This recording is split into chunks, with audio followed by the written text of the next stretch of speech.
Okay, today we're going to start on Chaf Ches Amud Aleph. We did the Mishnah already. A little bit after the Mishnah, it's like right in the middle of the page. It says, Rami Le'abayel Rabba. Okay. Thank Hashem that we're able to learn every day. It's close to our learning. We should have the basic English immediately.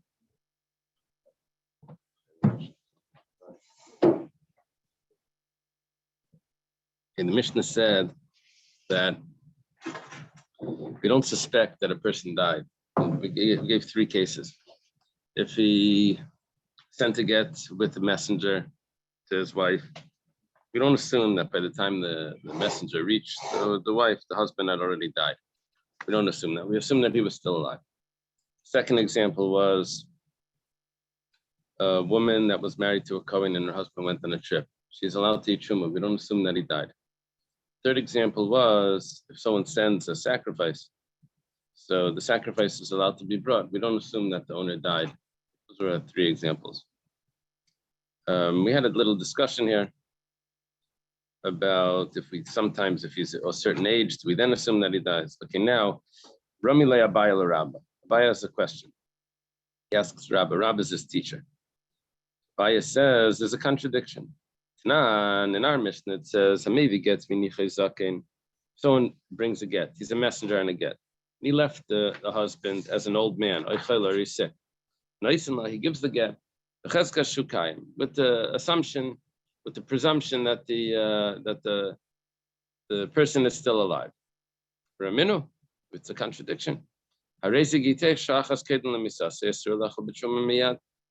say someone tells a woman, hands her the get, and he says, this is your get from 1 hour before I die. In other words, that after he died, he wants to divorce her. But maybe he's going on a trip or something, he's going to battle. He also wants the get to take effect unless he's going to die.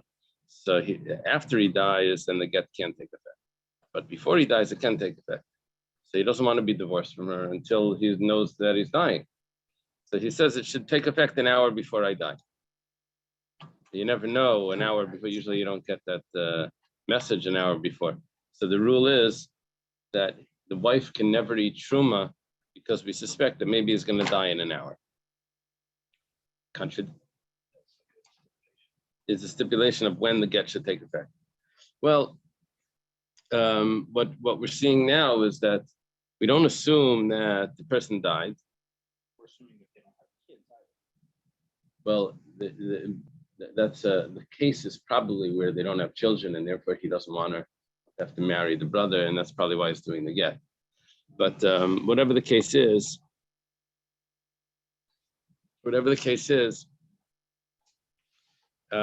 it's a contradiction in what we assume. Do we assume that he's going to die?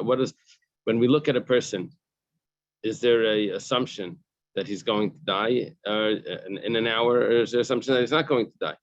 That he's presumed to be alive.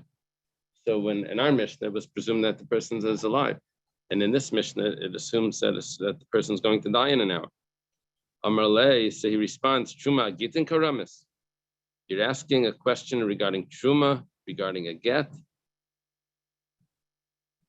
Here we said, what was the presumption that the person is going to die in an hour created a halacha that the woman can't eat truma.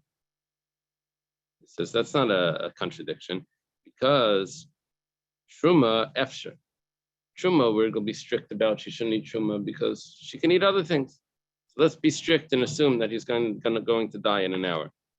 But get by a divorce, it's impossible to do this. And every time a person sends a messenger, we're going to turn around. You assume that maybe the guy died right when he gave the get to the messenger, and no one's presumed to be alive. Every person would be. So are they protecting her from being marrying a Kohen in the future? It's not protecting her from marrying a Kohen. I think it's protecting her from having to do yibam or other things by saying that she's divorced. And forget about the yibam issue. if every time we would assume that someone that sends a get from overseas, we assume that the husband may have died. Well, we're not going to say that he for sure died, but we could assume that maybe he died, which does not allow her to get married. And also doesn't, well, really we should say, either he died or it's a get. So she should be allowed to get married. So I guess the whole issue here would be the Yiva Misha. Because otherwise we would say either way she should. If he's dead, then it's not a get, so he's dead. If he's not dead, then it's a good get.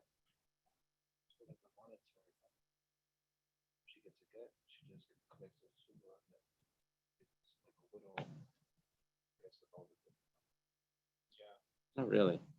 A widow gets a ksuba and a get gets a ksuba. Marry a Kohen. But if she's a widow, she can marry a Kohen, yes. Okay, so Rabbi answered the question. That there's a difference between get and shuma. Shuma you can do without, but a get it's impossible.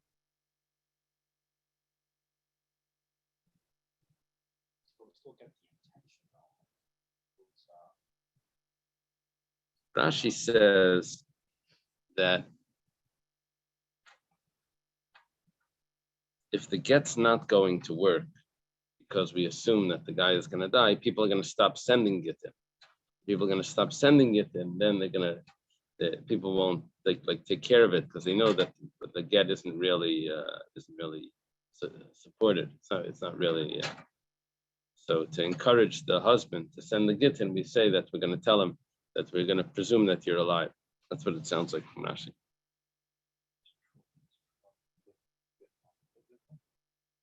Again, Shuma is biblical also, yeah. No, but the get is also biblical.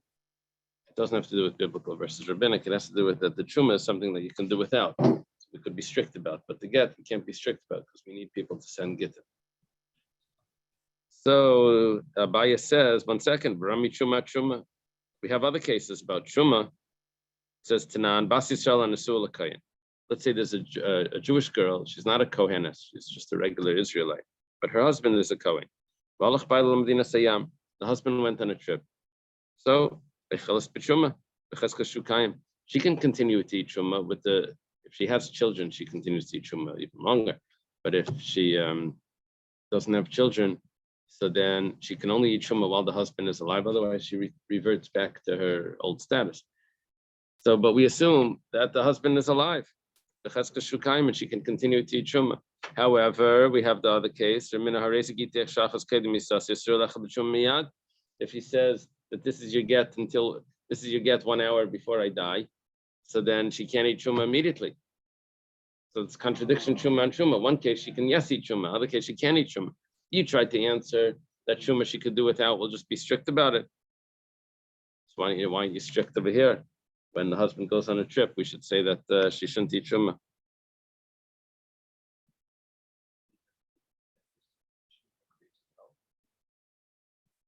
Yeah, we'll see.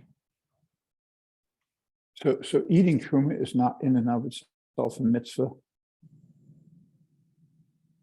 It seems that must be the case. It's just the giving of the truma. However, they would say a bracha on it. I understand, but why do you say that that's not a mitzvah? it sounds like it's not a mitzvah because it sounds like the discussion is very casual about eating of truma. So it sounds like you give it to a Kohen, if the Kohen doesn't, like that fruit or that vegetable, okay, he doesn't feel like eating it, he doesn't eat it. That's what it sounds like. Right.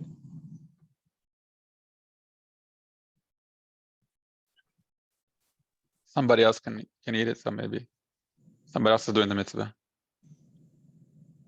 I guess Naftali would say that what about this woman's mitzvah? She wants to do the mitzvah. Maybe the mitzvah of eating truma is specifically for the Kohen, and the ability to eat truma is given to the family as well, the wife and the slaves. But that's not the mitzvah. Okay, that's an interesting possibility. That would rationalize it. Yeah. Okay, thank you. You would have to find like a diuk in the Rambam to say something like that. But okay. Well, we have the question, contradiction in Truma.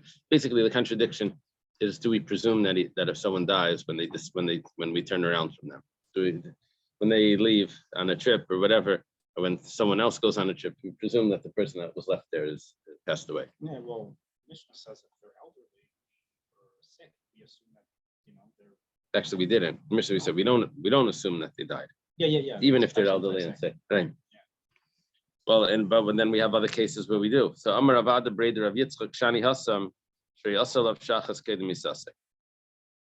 He said he's making a difference over here. Over here, he said by this this is your get an hour before I die. He said that it's a get before he dies.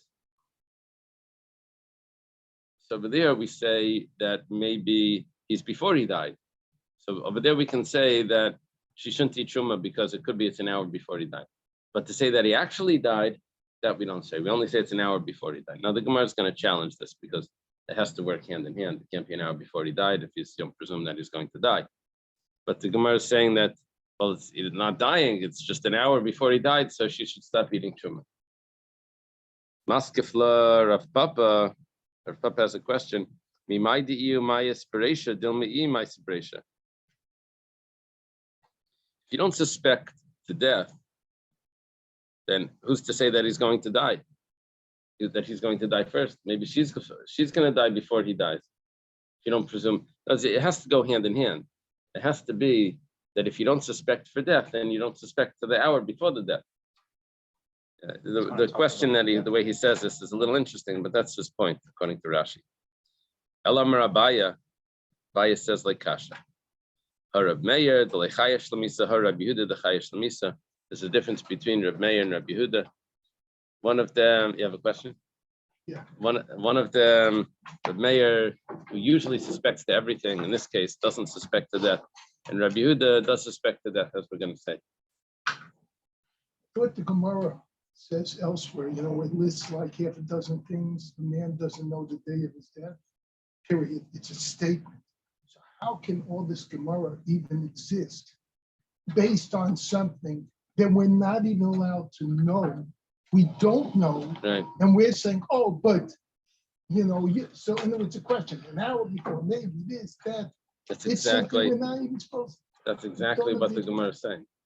Is that since you're not allowed to know, it doesn't mean that you know that a person knows that he's not dying. Something that he doesn't know at all. Since he doesn't know at all, maybe he's going to die, maybe he's not going to die. So she should already stop eating truma because he doesn't know when he's going to die. Because we don't know something that we don't know. So we lost something in the transmission. So. We're on 28A, but at the very bottom of it. So if you see like the wide lines, we're in the wide lines. So we're going to explain it like this. We're going to explain it we're going to do this comparison between a person dying and a barrel bursting. Say, if you suspect that the barrel is going to burst, then you should also suspect that the person is going to die. Do you expect things to break? Okay, well, the Tanana was taught in the Mishnah. We learned this Mishnah before. If someone buys wine from non-Jews, well, Kutim is they're Jewish, but they don't separate the truma, at least according to this Mishnah. So what should he do when he wants to have a drink of wine? He says, two measurements that I'm going to separate Hari and Truma. That's Truma, Tremi Mea, 2 out of 100, 2%. Asara, 10% is Meiser Rishon, is the Meiser. Tisha, then there's 9 that he has to take because there's only 90 left, 88. He says Tisha is Meiser Sheni. 9 of them is going to be Meiser Sheni, which means that it has to be brought to Yerushalayim. What do you do with that? You don't bring it to Yerushalayim. You just Meichel v'sheis miyad. You just redeem it, and then you start drinking. And when you're finished with the barrel of wine, well, you leave over at the end a little bit, and then you separate that. Rab Meir says that's fine, and Rabbi Yehuda, Rabbi Yossi, Rabbi Shimon, Eisen. Rabbi Yehuda, Rabbi Yossi, Rabbi Shimon say that it's forbidden. Why? Can't do this. They say that Shema Yibaka night, maybe the barrel is going to burst, and at the end you won't be left. We had a whole discussion about this before. Now we're jumping straight to the conclusion. We said that the machlekes says, do we suspect that maybe the barrel won't make it till the end? That's the case. Rabbi Yehuda, Rabbi Yossi, and Rabbi Shimon all suspect that maybe the barrel won't make it to the end. So they'll also suspect that maybe the person's going to die. Rabbi Meir that doesn't suspect the barrel is going to burst, he assumes that everything is going to be the way it is. So too, he presumes that the person is going to be alive. Rabbi Daniel has a beautiful shot in this.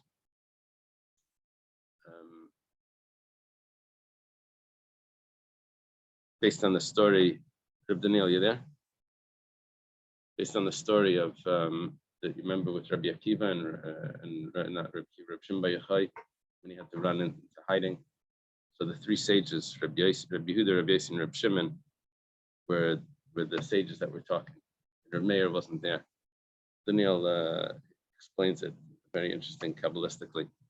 It has to do with the breaking of the vessels, and the sparks go into Rome. And does he suspect that it was an interesting interpretation? Ask him to post it.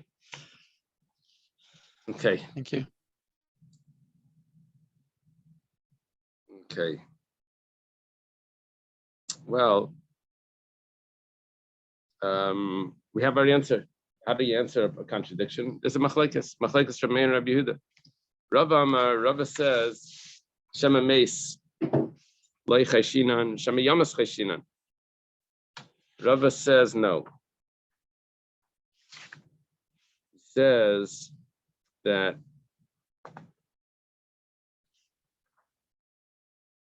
we make a difference between did he die or is he going to die? We have no problem saying that he's going to die in an hour, but we have a problem saying that he died actually. Now, even though before we said that it has to be dependent one on the other, he's saying not. He's saying we can only presume that he's going to die, and that's something that we can do because he's still alive. The chazaka the presumption that he's alive still exists. Yes, he is alive. And so is he going to die? Yeah, that doesn't affect that he's alive.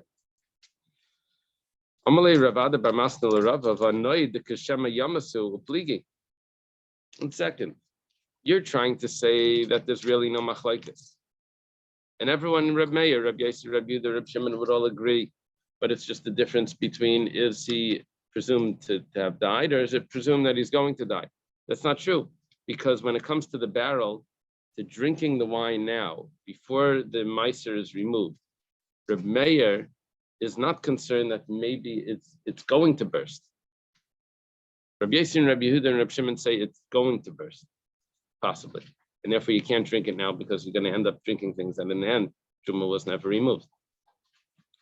But Reb Meir is not concerned about that, even though it's not that it burst already, that like it's not in front of us and maybe it burst, but maybe it's going to burst, which is exactly what Rav Ada Bar Masna says.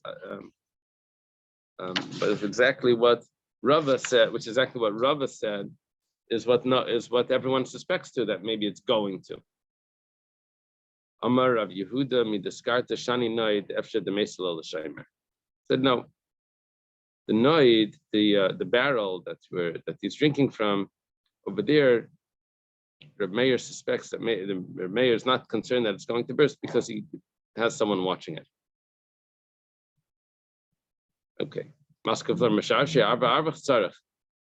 second. How do you know the person watching it is going to be make sure that it's not going to break? Things break by mistake also, and you're going to have a shomer to watch the shomer to make sure that it doesn't break. So we adjust it like this and come out with an answer. Rava says, our Mishnah, everyone agrees with. Someone sends a get, we assume that the person's still alive.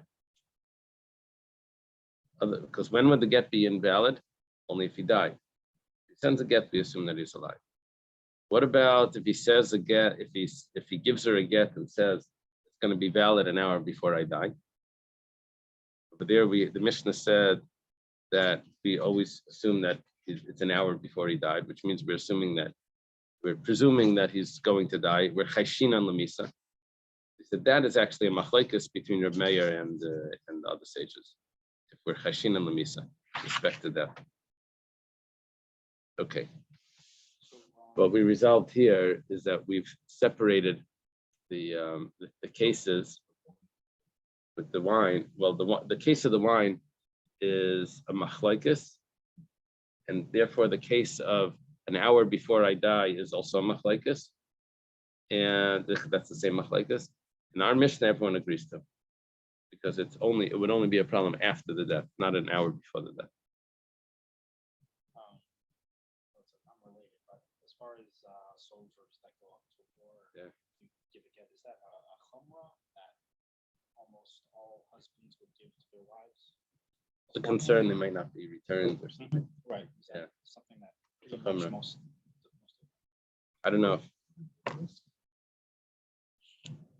to get married. I know, he's not married yet. In halakha, does this come out differently if he's a shkiv merah when he sends the get? I think we said a geises is presumed to have died.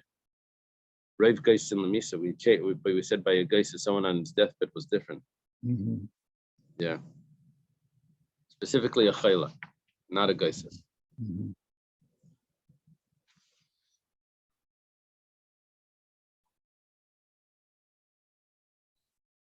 Yeah. Someone said this older single guy, he said his mother-in-law passed away without any children. So anyway, okay. Hashaleach chatasim in Medina Sayam. Someone sends a sacrifice, sin offering from overseas. The Gemara has a question, Vabina Smicha. 1 second, you have to lean on the sacrifice before you offer it. You have to do this confession when you lean on it. Rav Yosef b'Karban Nashim is talking about that it was a woman that sent it. And we assume that she's still alive, and that's why it could be brought. And women don't do smicha. How do we know that? Because it says Bnei Yisrael, Dabral Bnei Yisrael, this Samach or whatever. And what happens is we say Bnei Yisrael do the smicha, but not Bnei Yisrael. Only men lean on the animal. Smicha and the karban. You think it's talking about women getting smicha? No. So soap the holds Yeah. the thing with the. Yeah, that's true. Right. Yeah. Dr. Stein is pointing out that even though a woman doesn't do smicha on her sacrifice, but by a saita they do the waving together with the kohen. Well, the tricha. Now I'm sorry. Rav Papa says that the sacrifice that was being sent was a bird offering, a bird sin offering, which was not smicha, wasn't done on the bird. Okay, now the Gemara goes back to say we had 3 cases in the Mishnah, and each of them basically tell me the same point, that we don't presume that the person died. As with tzricha, we need all of those 3 cases. The Yashmin and get, if it would only tell me about the get, over there we would say if it would only tell me 1 case, in that case would be the get. I would assume that it's only by the get we don't presume that the man died, because how else are we going to deal with this? Every time someone sends a get, you're going to assume that the person died. So it's impossible any other way. But truma, someone would go on a trip. We don't presume that that he died and his wife can't eat truma anymore. We would say, if it didn't say that, if it didn't say that case, we would say that regarding that case, that okay, you're right, she should not eat truma because she has other things to eat. A malay, biyashmin and truma, and if we would say the case of truma as well, zimnin d'layafsher. Because truma, sometimes she's very poor and she doesn't have what to eat. So at least this is food. Give her some food. So we should let her eat truma because of the dire circumstances. So, but to send an offering, the sin offering, maybe we shouldn't bring the sacrifice unless we know that the person is still alive. But tzricha, we need all the cases.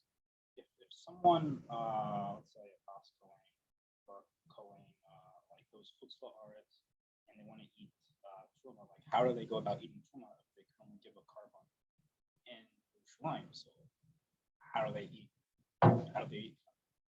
So the truma is from the grain, and from the wine, and from the oil. Oh, it's not from. It's not an animal. There are other parts of the animal that they can eat, but usually that has to be either in the base of English or in Yerushalayim, depending on the sacrifice.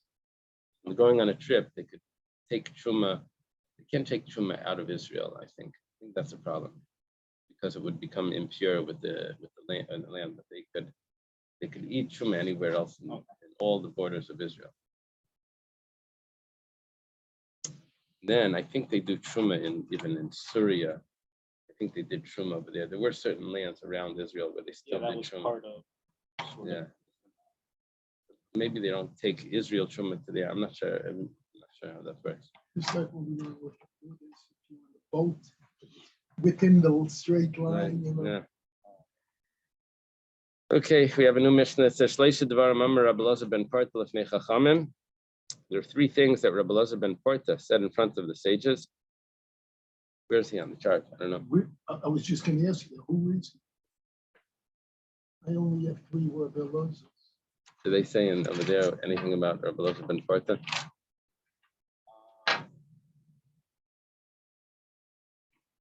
Vakimas Devarim, and the sages accepted it. The first thing is Al Ir Shekifu Acharkam. First thing is that if a city is surrounded by a siege, there's a siege to the city. Or if there's a boat that's being tossed around in the sea. And someone that's being taken out to be judged for capital punishment. That we presume that all those people are still alive. Those 3 people are the people of a city there's a siege on it, the boat that's being tossed around, and the person that's going to a court case, a capital punishment case. What about Avaliyah, Shekav Shacharka, but a year that is during the siege, but it was conquered because after the siege, it already broke through. The Sfina Shavda Bayam, in a boat that's lost at the sea. Not that he's being taken to the trial, he's being taken out to be killed. They put in him the stringencies that he's already dead, and the stringencies that he's still alive. Both. What does that mean? Bas Yisrael Kayan. If the person was a Kayan and his wife is a Bas Yisrael, his wife is a Israelite, so then we assume that he died. She can't eat truma. Bas Kayan Yisrael. Let's say it's the other way. Let's say it's a Bas Kayan. Father was a Kayan. She's married to a Yisrael without children. She would have returned to her father's house to eat truma, but she can't eat truma because we presume that he's still alive. So we go both ways, both stringencies, unless we find out what the case is. But if we don't find out, that's the status that she needs to hold. Amar Rav Yosef says, when do we say that we presume that the person is alive and we put on them the stringencies of both? That's only in a Jewish court. Why? Because a Jewish court, even after the verdict, if someone says, 1 second, I just thought of a reason why he's innocent, they'll return the person back, even though they're taking him out to be executed, they'll bring him back into the courtroom and they'll redo the trial because someone claimed that he thought of a reason why he's really innocent.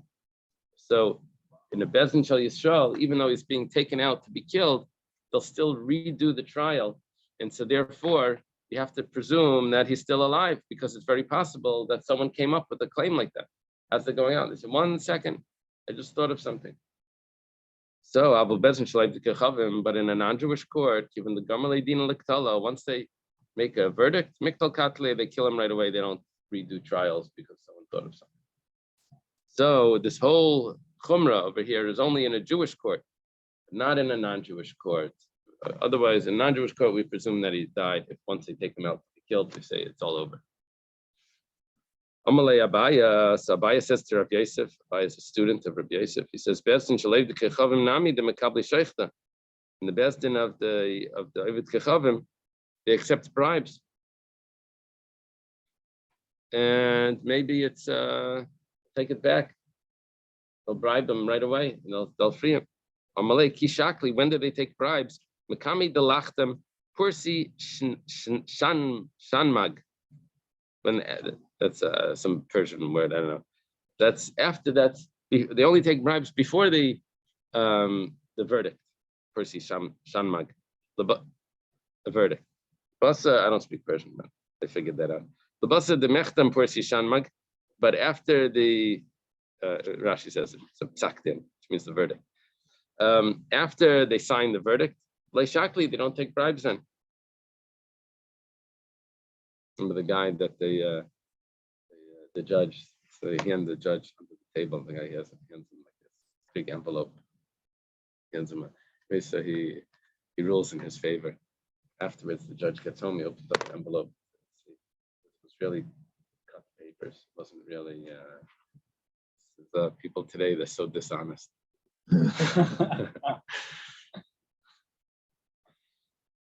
Okay, so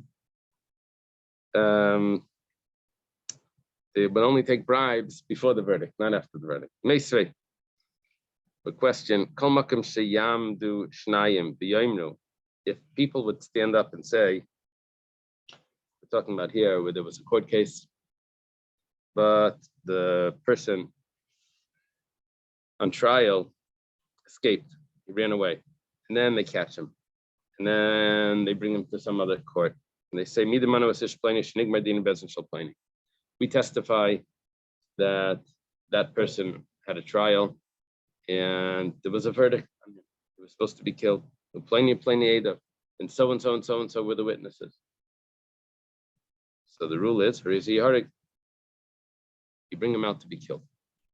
1 second.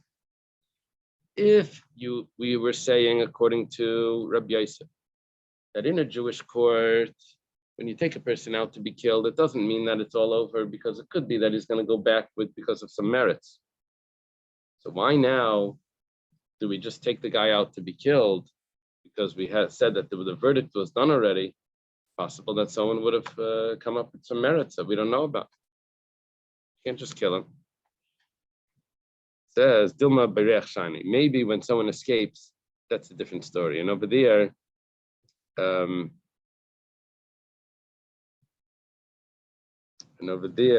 we don't.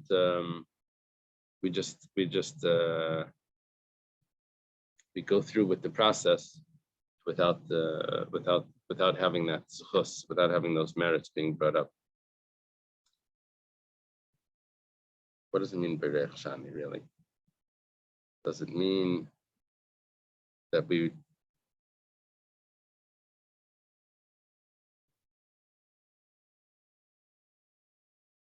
see what we were saying before is that because there's a possibility that someone would bring up a merit, so therefore we shouldn't presume that the person is dead. It could be that someone would have brought that up. But when someone runs away, so we don't have to assume that someone would bring up that merit. And therefore we can go through with the process. In other words, it was just a presumption of is he dead or not. We would say that someone could bring up a merit, and you can't presume that he died. It's just on that presumption of is he dead, you could say that maybe someone would have brought up a merit. When someone runs away, so we don't assume that there was a merit that someone was going to bring up, because that's what we're going to do. Itashema, so come and listen. Shama mi besin shal Yisrael shayoimrim. They heard.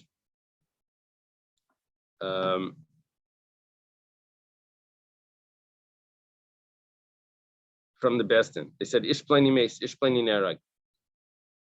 So-and-so was killed by the Besdin. So-and-so died in the court because they had another way that he would die if they couldn't actually give him a death penalty. For whatever reason, there was a possibility that they would bring him into a room and he would die in the cell. They would feed him food, even though they knew that he was guilty, but they didn't have the proper witnesses to do that. So then either he died or he was killed. So if that's what they heard, then Yasiu Sishta, his wife can get married. Okay, good. Mikum Teresen Shalev Dikachavim. But if they heard from the probably executioner, Memunin Lihareg. I think from Rashi it means the executioner. Someone that's appointed to kill is the executioner. Yeah. What do they translate in the art scroll? Executioner, probably. Yeah, that's Rashi. Rashi says, what does he say there?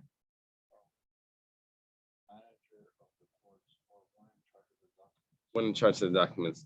He's probably taking it from a whatever word it is, Greek or Latin or something. So he's translating the Latin, and the art scroll is translating the Rashi. So that's a classic difference between the Koran and the art scroll. Okay, one of those.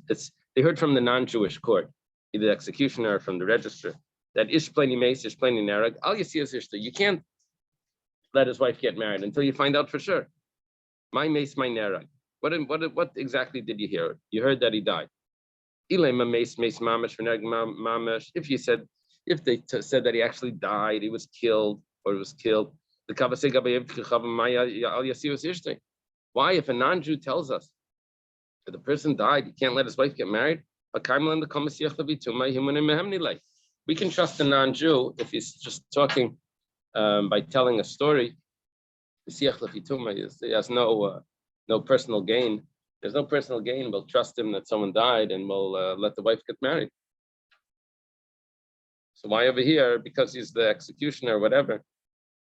How come you're not going to let the wife get married? Elalav meis yoitzilamas. When it says that you heard that he died, we didn't really hear that he died. We heard that he was taken out to be killed. Nerag is yotzilaharig, and killed is that was taken out to be killed, and died was taken out to die. Ktani bebezin shal yishal yisiu isishtei. But we said that in a Jewish court, you can let his wife get married. Problem. Told me that in a bezin, Rabbi Yosef said in a bezin shal yishal, you can't let his wife get married if he's only being taken out. Maybe someone came up with a merit that the person is really innocent. Gemara answers, Li'olam meis mamish v'nereg mamish. Really, what we heard was that the person actually died. So what we were looking for here was, we have a contrast between a Jewish court and a non-Jewish court. Whatever we heard in the Jewish court, that's what we heard in the non-Jewish court. The only difference between them is Jewish versus non-Jewish. The Jewish one we believe, the non-Jewish one we don't believe. If we actually heard that the person died, why don't we believe that in the non-Jewish court? So now we're saying, yes, we did hear that the person actually died. So why don't we believe him? The kamet kavaseka be'ev dechavim my life. Why don't we believe him? But if someone's just telling it as a tale, that did you hear so-and-so died, so-and-so was killed, why don't we trust him? The answer is, that's only if it's something that's not relevant to them that they would boast about. But something that they're proud to boast about. It's common for them to lie, because they would like to say, oh yeah, we were tough guys, we killed him. And they're so proud of it, even though maybe he even wasn't really killed yet. Okay.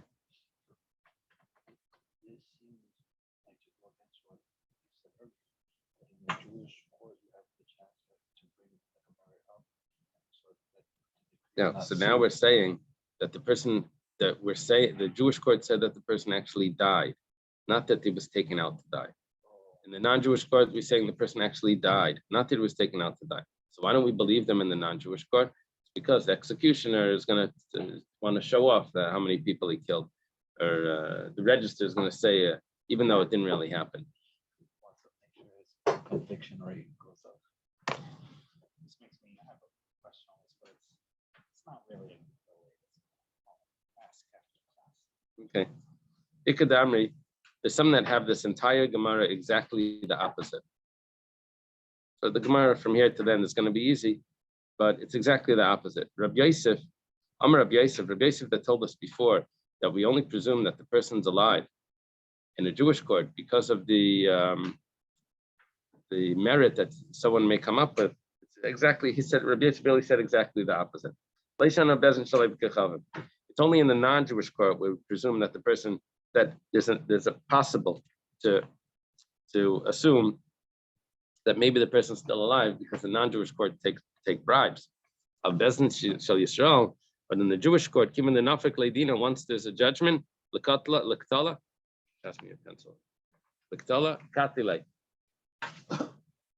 They for sure killed him. Maybe there was a merit. So we know that usually doesn't happen. Okay. Well, so we just changed the whole story around. The non-Jewish court where we have to give him the presumption that maybe he's still alive. Abaya says, but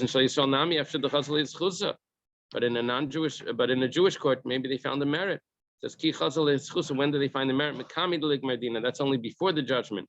After the judgment's over. It's not common, Rashi adds in, to find the merit. They deliberated so long. What are they going to find afterwards?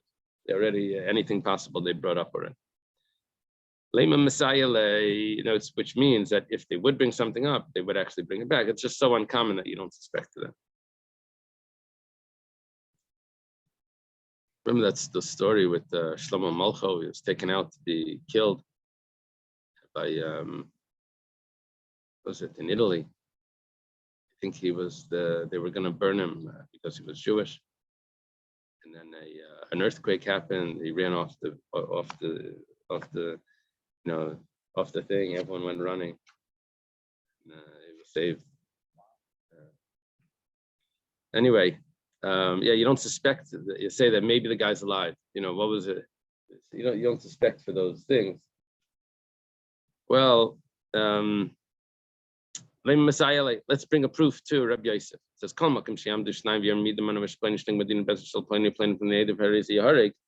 you see, you don't assume that there's any merits that are going to come up later, because if someone ran away from court and they catch him and then bring him to another court and they say that you already had a verdict on you, so they kill him.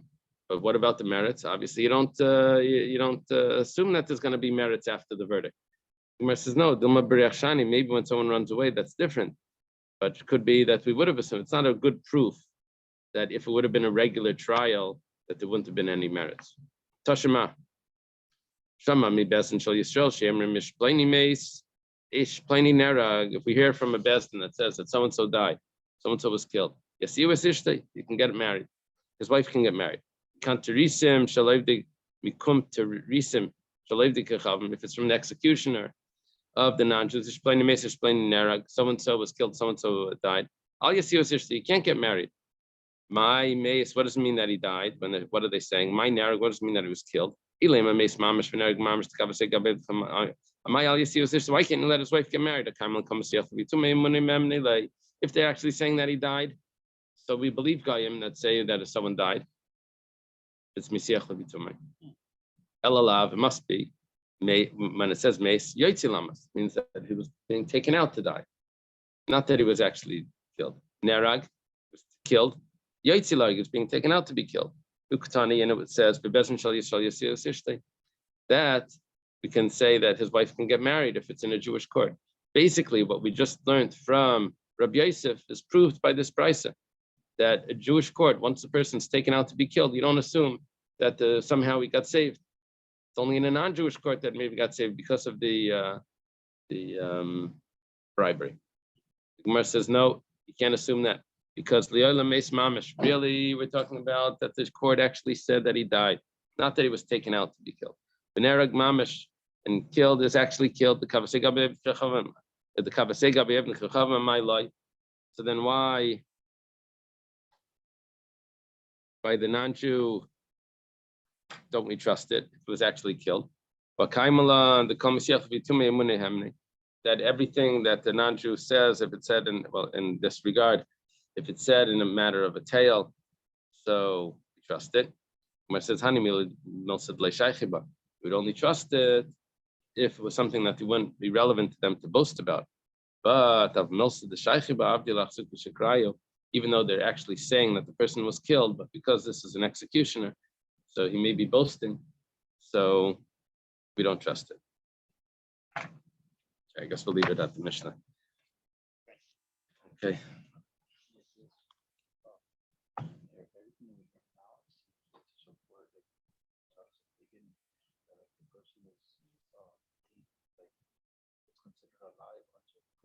Yeah.